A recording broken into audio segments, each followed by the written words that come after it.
ഡോക്ടറിലേക്ക് പോകുന്നു. ഡോക്ടർ ജയപ്രകാശ്, ഈ medical college ആശുപത്രിയിലെ ഓപ്പറേഷൻ തിയേറ്ററുകളിൽ കയറുന്ന ഡോക്ടർ, ഓപ്പറേഷൻ ചെയ്യാനായി കയറുന്ന ഡോക്ടർ എന്തിനാണ് ഓപ്പറേഷൻ അറിയാതെയാണോ ഈ ജോലി തുടങ്ങുന്നത്? വ്യക്തമാകുന്നില്ല ഇക്കാര്യം.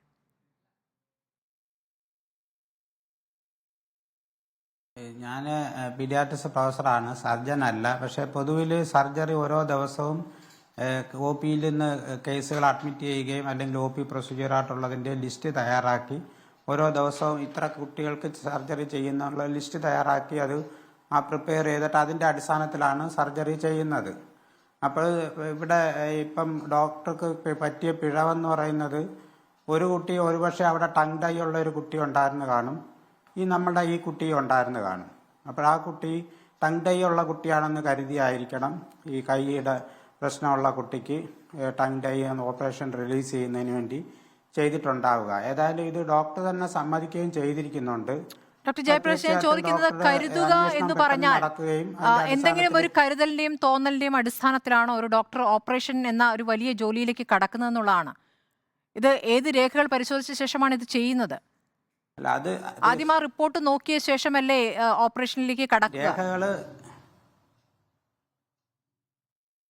അതായത് ഒരു ലിസ്റ്റ് തയ്യാറാക്കുന്നുണ്ടാവും. ഓരോ ദിവസവും സർജറി ചെയ്യുന്നതിന് വേണ്ടിയുള്ള ഒരു ലിസ്റ്റ് തയ്യാറാക്കുന്നുണ്ടാകും ഓരോ യൂണിറ്റും. അവരുടെ ഓപ്പറേഷൻ ഡേയിൽ ആ ലിസ്റ്റിന്റെ അടിസ്ഥാനത്തിലായിരിക്കും കേസ് സർജറികൾ ചെയ്യുന്നത്. അപ്പോൾ എനിക്ക് തോന്നുന്നത്, ഒരു പേഷ്യന്റ് ടങ് ടൈ ഉള്ള ഒരു പേഷ്യന്റ് കുട്ടിയാണെന്ന് കരുതി ഈ കുട്ടിയുടെ ഓപ്പറേഷൻ ടങ് ടൈ ചെയ്തതായിരിക്കാൻ സാധ്യത. അവിടെ തന്നെ 2 കേസുകൾ ഉണ്ടായിരുന്നിരിക്കും, ടങ് ടൈയും അതുപോലെ ഈ ലിറ്റിൽ ഒരു ഫിംഗറും കൂടെ ഉള്ള കേസും 2 കുട്ടികൾ ഉണ്ടായിരുന്നിരിക്കണം എന്ന് ഞാൻ ഊഹിക്കുകയാണ്. സർജറി ചെയ്യാനുള്ള സ്ഥലം മാർക്ക് ചെയ്യില്ലേ ഡോക്ടർ? സാധാരണഗതിയിൽ സർജറി ചെയ്യാനുള്ള ഭാഗം മാർക്ക് ചെയ്യില്ലേ സാധാരണഗതിയിൽ? സർജറി ചെയ്യാനുള്ളത് മാർക്ക് ചെയ്യുമെന്നുള്ളത് എനിക്ക് സർജൻ അല്ലാത്തത് കൊണ്ട് എനിക്ക് അത് അറിഞ്ഞുകൂടാ. അവർ മാർക്ക് ചെയ്യുന്നതായിട്ട് കേട്ടിട്ടുണ്ട്. പക്ഷേ സർജൻ അല്ലാത്തത് കൊണ്ട് പീഡിയാട്രിക് സർജറിയിൽ ഇപ്പം ടങ് ടൈ ഉള്ള ഒരു കുട്ടിക്ക് മാർക്ക് ചെയ്യാൻ ബുദ്ധിമുട്ടായിരിക്കുമല്ലോ.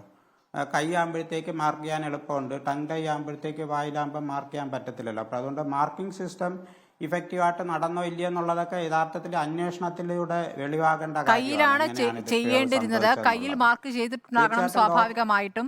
ഇതൊരു ചെറിയ പിഴവായിട്ടാണോ ഡോക്ടർ കാണുന്നത്?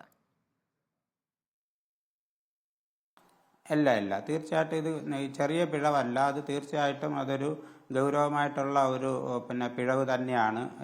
അവയവം മാറി ശസ്ത്രക്രിയ ചെയ്യുന്നതും ആൾ മാറി ശസ്ത്രക്രിയ ചെയ്യുന്ന സാഹചര്യങ്ങളൊക്കെ ഗുരുതരമായ പിഴവ് തന്നെയാണ്. തീർച്ചയായിട്ടും അത് സംഭവിക്കാൻ പാടില്ലാത്തതും തിരുത്തപ്പെടേണ്ടതുമാണ്.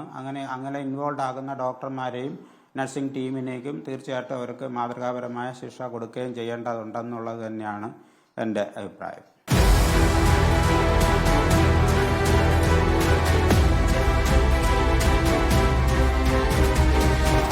ഡിബേറ്റ് വിത്ത് സ്മൃതി പരുത്തിക്കാട്.